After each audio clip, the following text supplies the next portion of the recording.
Welcome to another episode from the Real Talk and Revenue podcast with myself, Francesca the accountant, and Jordan the therapist, and we bring our real conversations to life and we discuss how you can build yourself not only as a person but in your business career too. Today's episode is sponsored by Frontline Accounting, but listen on, I'll tell you a bit about it in the advert and enjoy.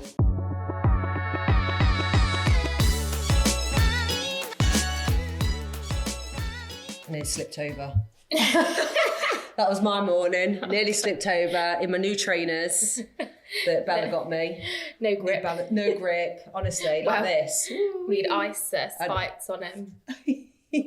Got our coffees from Liberties this morning. I'm going to try not to spill mine all over myself today. I know. I was looking at the reels in the folder from that episode. You could just see. You stay on you? Yeah. Can you see it on the reels? I could see it, but maybe because I know it was there. Yeah, I didn't notice. Yeah. Just shows you, doesn't Go it? back and have a look. Well, you'll have seen it in the last episode. Well, not the last one before. I love a spilt coffee. Did you see mine? Yesterday, I saw it this morning. Those that are listening don't see. If you follow me on Instagram, you'll see some of my updates. And honestly, I was making the bed and whacked my hand and knocked my coffee everywhere. It's so annoying, isn't it? And it stains, yeah. It's so annoying. So annoying. I felt just before I'm leaving for the gym, which is even worse because you just want to get to the gym. I know. In the morning when you just want to get out and go. Yeah. But there are always going to be these little inconveniences and things that hold you up. Gym though, I'm still at it. So I'm sharing more outwardly that I'm doing solo pro for High Rocks. Yeah. So it's a bit of a challenge and a mission. And in the gym the other day, I caught myself. Someone was like, "Oh yeah, I'm getting all right." I said, "Oh yeah, I'm building my strength. I'm doing a High Rock solo." It's almost like that's accountable. Yeah. So I think some people don't dare share their goals in case it doesn't happen or you don't ever do it. Yeah, I don't get that. Don't you? No, like, maybe I would have done again in years gone by, but now I don't get it because, like you say, it does give you a bit of accountability, so it is going to help. Mm-hmm. And then also, if there is a reason that you don't reach that goal, like, you just talk about it. Yeah. Because, there's so many reasons we don't reach our goals, and most people don't. Yeah. For some reason. Yeah. And it's often because we're setting ourselves up to fail in some way.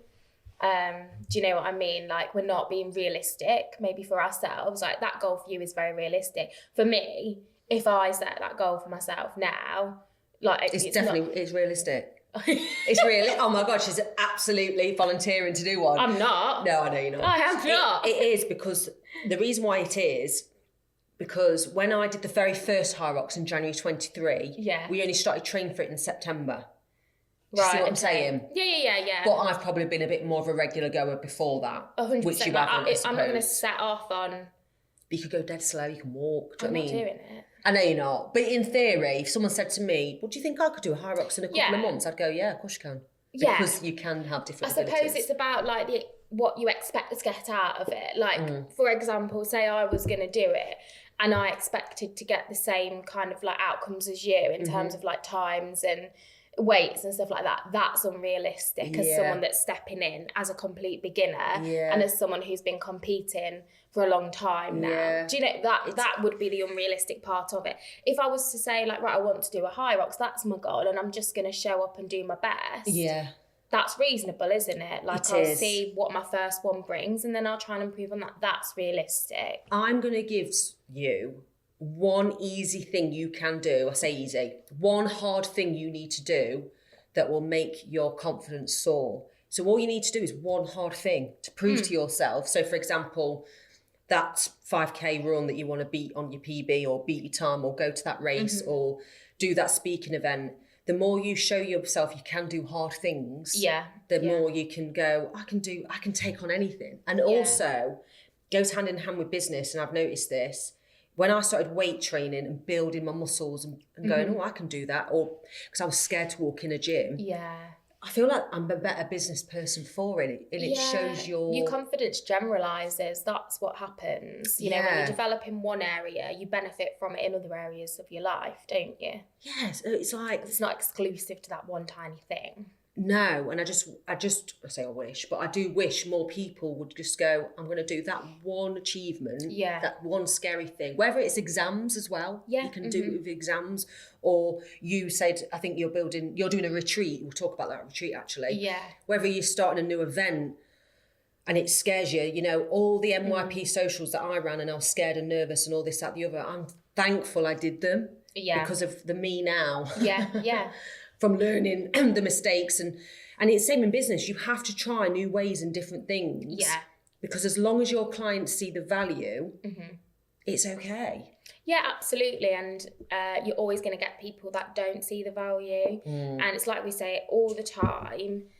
Well, you can't help everyone. Like in the sense of like not everybody that needs an accountant can be your client. I know. So you want very specific clients that values are aligned with yours because they're the enjoyable ones to work with. It's so true. I listened to another podcast that said something similar. Oh, it was controversial. Tony Robbins, actually. He was a speaker on with Chris Williamson's podcast. Okay. Tony Robbins has got a lot of people that love him. There's a lot of hate as well. You know, the split of like, oh, it's too positive, toxic positivity, blah, blah, blah. I don't know loads about him, but yeah, it's whatever works for any one person. Exactly. Isn't it? And he even said, you want people up, same with you, Jordan, not everyone's going to want to work with you. And I hate even saying that because I'm like, you crazy? Yeah, but that's true. And you're thankful for it as well. Yeah. Because we've all had, like I had an inquiry the other day and I sort of looked at it and there was like no information, didn't even leave a phone number and stuff like that. So I thought this isn't going to come to anything because you can tell like there was no information there. Yeah. But even in that, I thought I got a sense of like this probably isn't for me. Yeah. You know, I'm not best placed for this particular client if they even did respond sort of thing. Because I know the sort of like clients that I feel I can really help and make a difference with, and that I really enjoy working with. And obviously if you're enjoying your work, you feel more energized, you've got more to give, and you're less likely to burn out as well. So true. So it's important for so many reasons, isn't it? Yeah. Interestingly, Jordan, I get upset. I've said this to you. I wish I could work with everyone. I want to work with the ones that don't believe in us even more. I know. 'Cause I'm like, that's like the leader in you though, isn't it? That like wants to change the inspire mindset. Others. Yeah. You are like truly passionate about. Yeah, I get it. Yeah. So I get that. And I think that's it's a good trait to have, and that can be really rewarding as well. Yeah. You know, and to be fair, like I've had similar situations in the work that I've done where I've had clients that come in and they're very like skeptical of therapy or the therapeutic process, or maybe even of me, like insurance work where they haven't chosen me as their therapist, or in the past NHS work and stuff like that. And how you present and how you handle that situation can make such a difference. And I've had clients that have been like, you know, I'm not really sure of therapy, like it's kind of a last resort sort of thing, don't really know if I believe in it and all of that kind of thing. And I've got a client at the minute who was a little bit like that at the start, and now like we've got such a good working relationship, like she's doing so well, like she's made so many changes, like her beliefs and kind of perspectives on where she's at in life and what she was doing everything for everybody else's sake and essentially like people pleasing, to oversimplify it, and now like she's in a completely different place. And that in itself, I remember, you know, doing sessions like 1 to 5 maybe, and logging on and thinking like, I can tell she's still not sure, or, you know, I've not quite got the relationship with her that I'd like to have in order for things to be really helpful. And you're never sure if that's going to come, really. And so it's really rewarding when that happens and you get that trust. I think that's what it is, when you know that somebody really does trust you and believes that you can help them. Yeah, and it's interesting how with your business, it's just you. Yeah. You know, with me, and I'm like, I've got a team behind me. Yeah. It's been an interesting journey because obviously I'm not doing the doing as such. I'm having the conversations and the value-driven stuff, and I'm implementing new things within the business. But I've got people that are genuinely better at than me at stuff. Yeah, but that's also the pressure of like finding a team that you really, really trust to represent your business. And But I'm excited, right? I did a post on LinkedIn. So anyone that follows me on LinkedIn as well, I do share a lot of like stuff that sometimes I want to delete after I've posted it. Like, oh, should I have said that? Is that too vulnerable? Is that too deep? But then I think, no, keep going. It's true to you. Yeah. So what I've done in the last, so I've had a lot of like changes behind the scenes. So obviously splitting on my business partner, another person leaving not long after, but that's after conversations I've been having, mapping out what I want the business to look like. Do you fit in this? If you don't, it's never going to work, sort of thing. So it's all coming together really good. So I'm hiring for new roles. I'm mapping, so I'm doing like, we changed systems for forecasting for us as a business. So the more I learn that, the more I want to implement in other businesses. Because cash flow is like so important. And then, so I'm looking at a role as an operations role. So nothing to do, so they don't even have to be an accountant as such, but more finance related. And to do all these things,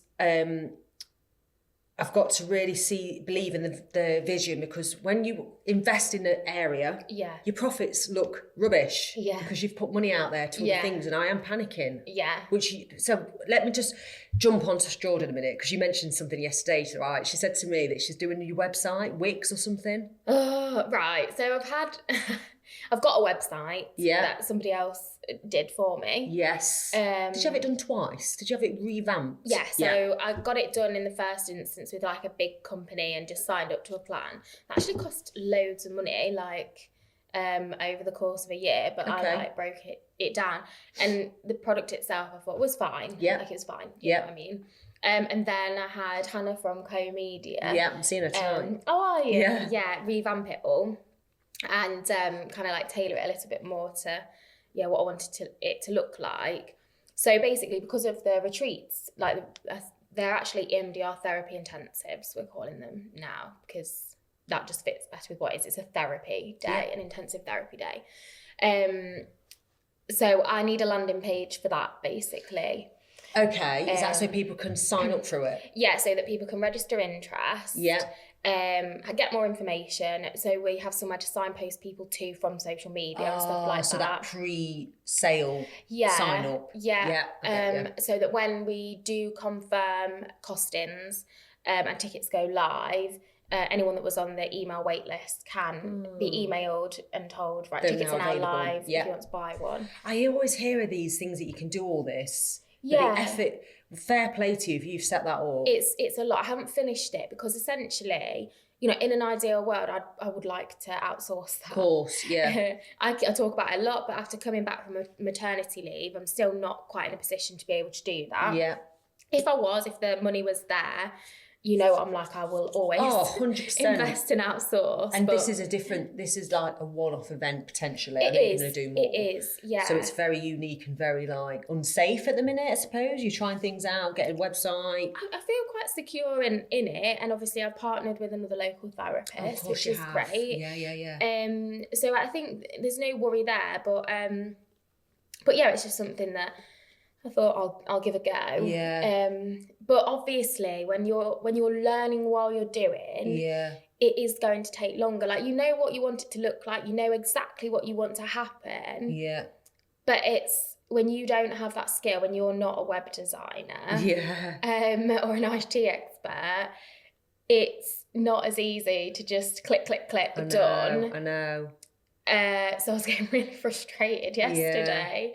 Was you doing it at night? No, I did it in the day. Like, I set time aside for it, but I get frustrated because, again, this classic, like we were talking about before, like I just wanted it done quicker than I had the capability to do it, and I nearly was like, I'm not doing this. Already I'm thinking, but you could have fit clients in and then gone and paid someone to do that instead. You know where your quality is? Yes and no, but for me, that's a kind of like dangerous game for me to play if I'm like, I'll just take on another 2 clients. Like, that commitment could be really long term. And I know where my capacity is at the minute in terms of like the phase of life that I'm in with a baby.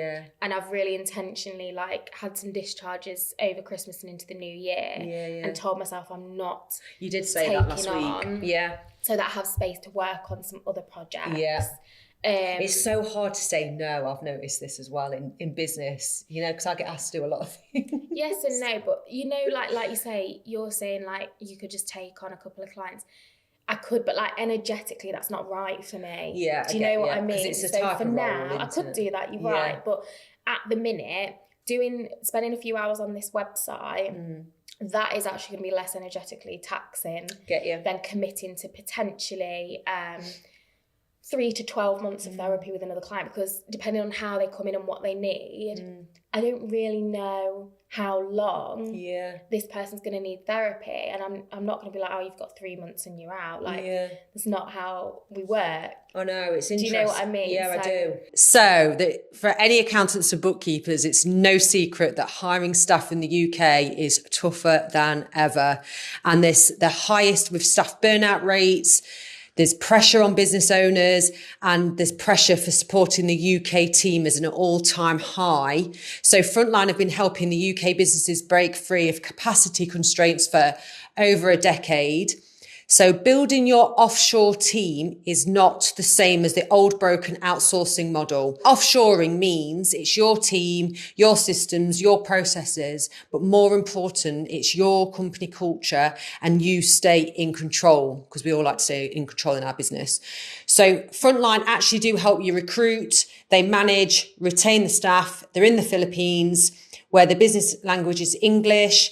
90% of the education system is done in English, with full support based here in the UK.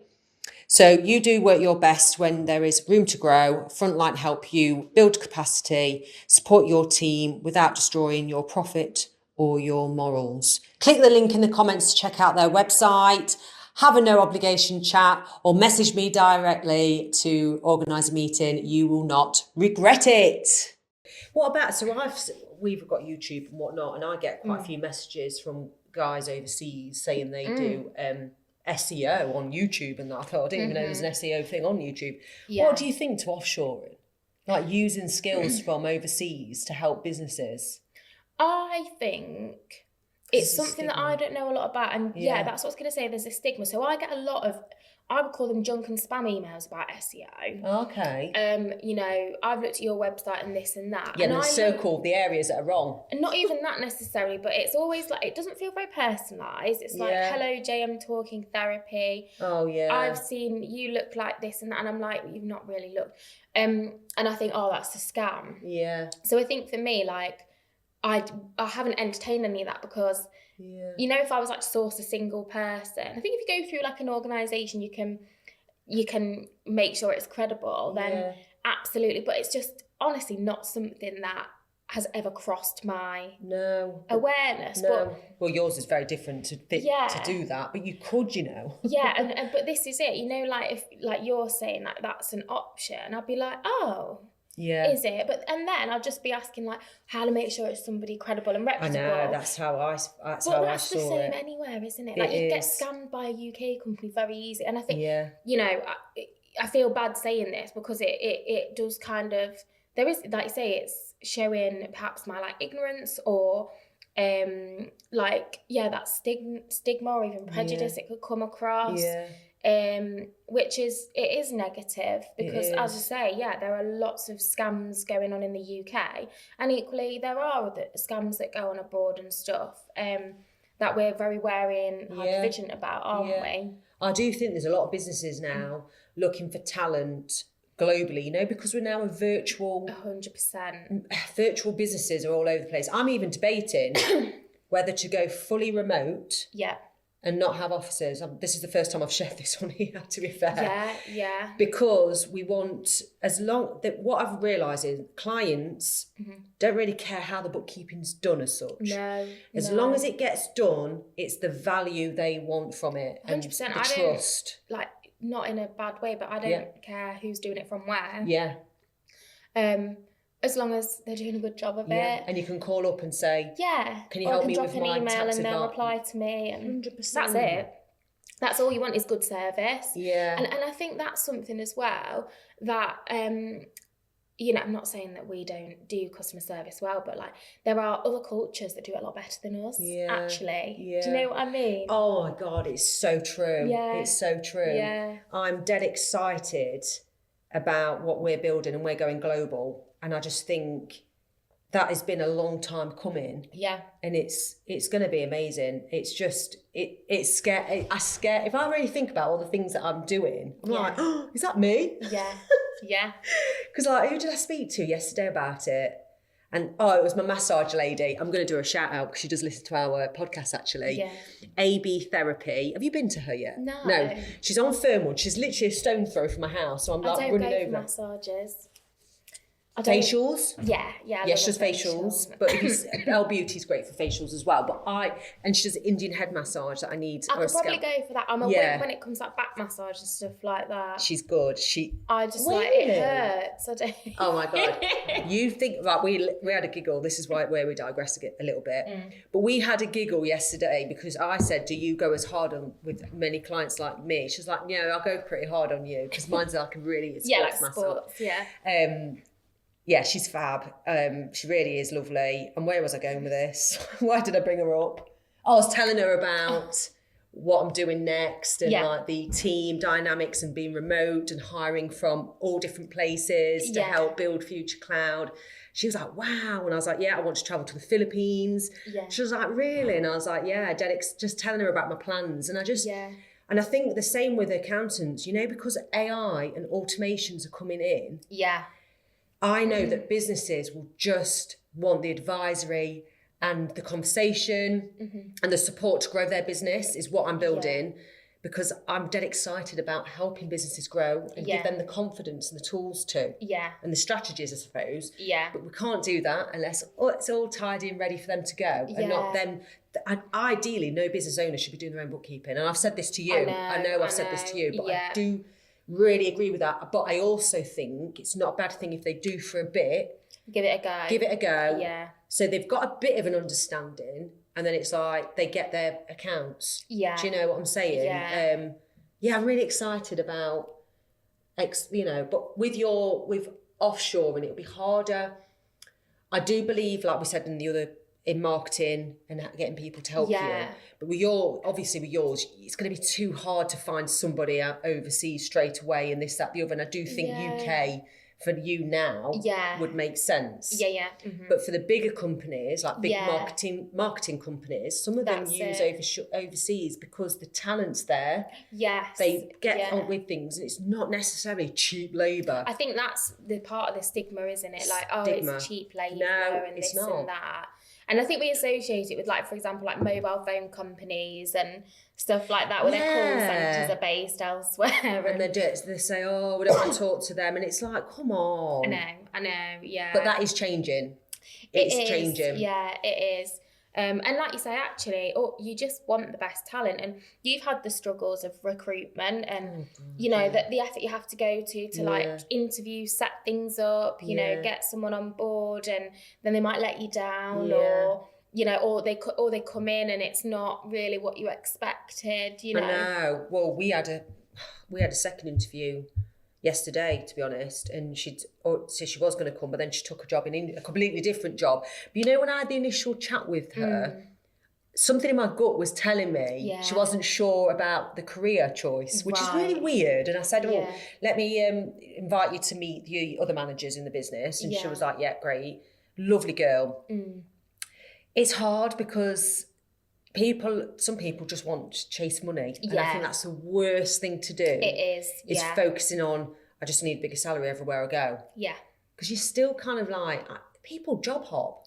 I think if you work in line with your values, which is why I love like having my own business, because you can do that. Like there's no one really dictating to you how you work and what that looks like. Yeah. If you work in alignment with your values, whether that's as an employee or in business, the money comes. It does. But if you're having to pretend or, put on a front or for any reason, it doesn't align with you, it's inauthentic. Yeah. I think that's not secure. I know. That's like a temporary Yeah. Do you know, a bit of a sticking plaster. I don't know. That's how I feel. 100%. And I can't work like that. Like, I tried to work like that on a small scale in like NHS jobs and public sector services, and it just made me ill. I know. Like, because I just felt like I was like, I don't know, doing things in a way that just didn't feel right to me and didn't align with my values, and that's really hard. But getting paid well for it though. Yeah, like reasonably well. Yeah. It's so hard. But I didn't care, and you don't care. You know, when you get to a point where you're actually like really miserable, like I said before, burnt out and stuff like that, money actually doesn't really matter to you when you in that situation. You might worry obviously about bills and stuff like that, but like if you can't function, I know. What do you need money for at the end of the day? Like, it's so true, isn't it? And this is right. This is I think I've said this before, but I genuinely didn't start Future Cloud thinking I was going to be rolling in it. And it's like, choose what you enjoy. Yeah. And if it's helping people, and it can be just as simple as helping people, because then you can put in the processes. Yeah. But I really, really believe in digital accounting and helping businesses have the most efficient systems in place for them, and the conversation and advisory about how we can help make them as tax efficient as possible. And that's why, talent-wise, I just want the best people to be able to speak to people. Accountants typically can't. Yeah. So I need personalities and I need doers. Yeah. And I don't care where they work. Yeah. Simple as that. Yeah. But and I had a meeting. I loved the meeting I had yesterday with a client that's a really long-standing family business yesterday, and they were amazing. I mentioned that I was having board meetings. They're like, oh, what do you mean board meetings? So I share what I'm doing within my business to give them ideas of how to develop theirs. And they mentioned that, you know, once one of the family members retires and the son, you know, takes over, and he was panicking that he might not want to do that bit, and I'm happy with. But that is, some people think too far ahead and panic that, well, that's not happened. I remember even saying that to him. That's not happened yet. Why are you thinking like that? Yeah. Oh, I won't be able to go on my holidays. Yeah. But I thought like that. I thought, if I run this business on my own, oh my God, I'll never be able to do anything. But it's not true. And I want to help other business owners on that journey as well. Yeah. See, look at me, it's beaming. I know. It is exciting. It is exciting. Yeah. So anyway, so how is your retreat prep going with the weeks and all this, that, and the other? Yeah, all right. Like, I nearly abandoned it yesterday, out of frustration that I couldn't get the page to do what I wanted it to do. It was like drag and drop. I was dragging and dropping. Right. No dropping occurring. Just wouldn't let me drag and drop this one particular like section that I wanted on the page. So then I had to like build it a different way. Yeah. I've learned a lot. Yeah. And I'm confident now I could set up a page, but this is a type of page that I'm setting up that I've never done before. Like, I've put a page in here and there before, that's not really a problem. Yeah. But I need this page to be like a landing page. I need it to have 2 like contact us boxes in. And then I've never had an email list, which is something that I've been wanting to build for a while, but I just haven't. And part of this is I need to build an email list for people that are interested in the retreat. So when people submit their email and details in the forms, I need them to then, like, I need an automation to kick in where then they get an email. And then I need, obviously, like a, whatever it's called, what are they even called now? Contact forms? No, like the systems, like MailerLite and MailChimp and stuff like that, whatever they're called. Not like MailerLite, MailChimp. Yeah, what are they called? Email newsletters. Yeah. Something like that. Yeah, but I can't. Anyway, so I need one of them then. Like, I need the website to then talk to one of them to collect the emails and then to have the capability to send that bulk email to the recipients when the tickets go live. So that's the part. And then on top of that, obviously, I want the write up itself. It's so low. Even now, I'm listening. Feel right. So what I've learned as well, again, here I go. It's easy for me to say when I've got a bigger business, and I get that. Yeah. But what I've started, I don't know. So I've invested in someone to do our marketing, right? Yeah. And that is a scary concept. And I think, hang on a minute. Right, so what am I trying to get at here? There's a lot of things I don't want to do myself. So that would scare the life out of me. Can you set up a landing page in Wix? But at the same time, I've been where you are, where I feel like, I don't want to spend on this. Where can I save money? But it's not even about, like, I don't want to spend on it. I don't have money in my business account at the minute. I get enough because I've at the moment orchestrated my life in a way where I can look after my daughter. Yeah. I'm not getting the cash flow that I once got. Yeah, so I have cash flow to cover my business expenses that are fixed. Yeah. And pay myself the salary I need to pay my bills and have like a bit extra. Yeah, and you do get paid well, and I get that. Because my priority at the minute really and truly is being a present mum. Like, we've spoken about that before. Yeah. So it's not me not wanting to invest. It's not me looking at my money and going like, oh, but won't you get it back within the retreats? You know, if you did just put it a bit aside and really took the retreats as a little mini business, that's how I have to think now.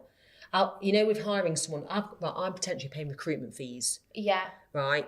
That is awful. Anyone listening in will be scared to pay a recruitment fee. And I've paid a recruitment fee and 7 months later they hand the notice in. I've had that. Yeah. It's a similar concept where I've had to think, take the hit now. Yeah. Get them in. Or so, for example, get your retreat done. Yeah. You should get the money back for it.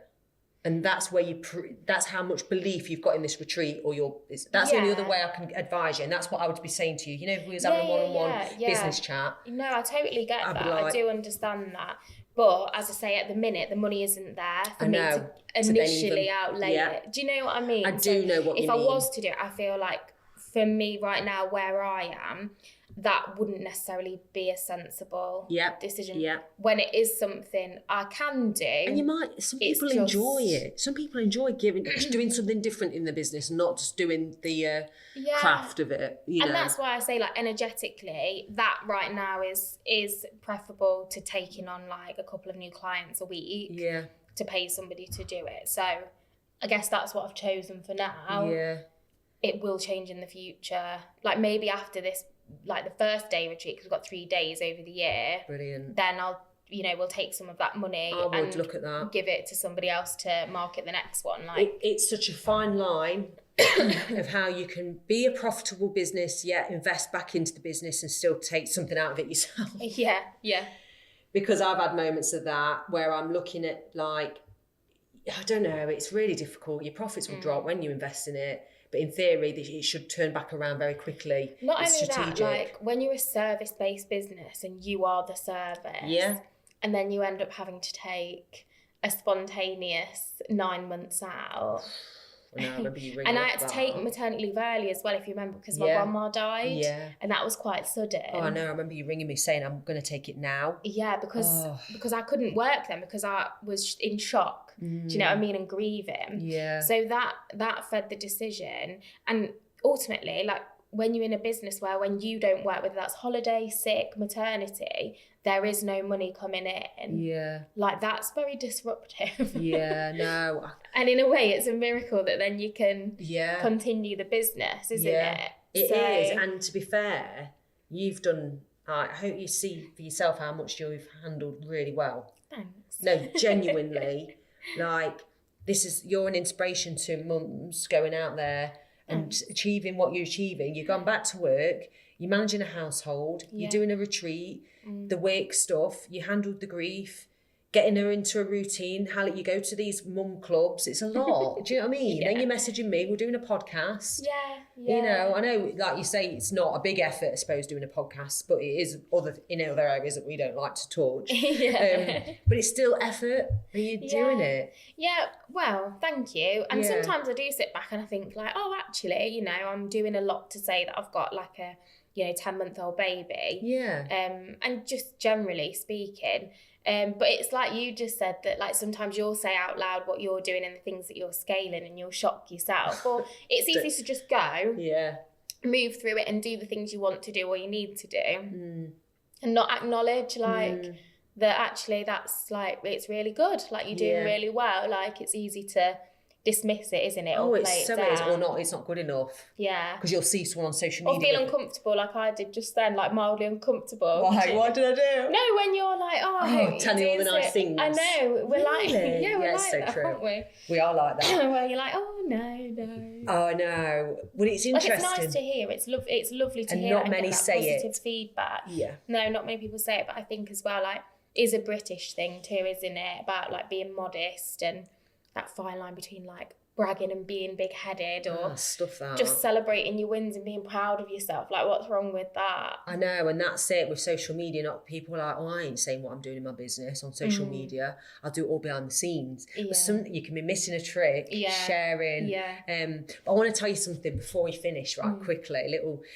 I caught myself being in the moment for the first time ever the other day. Right, this is really interesting. Well, it's not. I'll make it sound like it's more interesting than what it is. Friday, we had all the kids with us and we had a takeaway. Yeah. So I had sponsors for the podcast, and something got over the line, and I ended the Friday on a really good week. Yeah. And I caught myself, us all sat together, the kids on the table. I'm like, Bella, I'm proud of you because you've had a really good week at work, and you've handled everything really well, which is obviously the truth. And then I said something about Cole. You've done some work because he got a bit of a job on a Thursday and Friday with Nikki Parker, and then Amber, I was your school. Luca, your parents' evenings really well. And I was telling people about their days and that, and then I was having a laugh about something. And I remember catching Steve laughing. I've not seen him laugh for a while. Yeah. And I'm like, oh, bless him, he's having a right laugh at Luca. And then Cole and Luca was having a moment together. And I look, and I remember, and I've not done that I don't even know if I ever have. That's what I mean. And how nice is it when you just like in the moment and see those things. Yeah, and I wanted to hold that because this too shall pass. Yeah. You know, that nice feeling I felt in all, I could take on the world that Friday. Yeah. And I remember thinking to myself, this is going to pass. And I reckon that's my issue. I worry that much about feelings and feeling good because I know it goes so quickly because I've been hurt and it's been crap. And so, really interesting about gratitude and feeling love in that moment. Yeah. And I remember thinking, hold on to this feeling, it's great. Yeah. Come Saturday, it's gone. Saturday, Sunday. Yeah. But that's all it has to be is like, like a moment sat around the dinner table. Yeah. Like just being there, like engaging the conversation, watching, listening. Yeah. Yeah, and just not thinking about, right, come on, let's get this cleared up. Need to move on to the next thing, Exactly. Just enjoying it. Exactly. And so thanks again, as always, for listening. But I was going to say, next week, we are going to get on to toxic relationships and signs because I'm very passionate about that subject because I know how much your life can be better if you come away from that side of things. But as always, thanks for listening, watching on YouTube and all that, and follow us, tag us, Real Talk and Revenue on Instagram, and find us on Instagram as individuals as well. Yeah. Bye.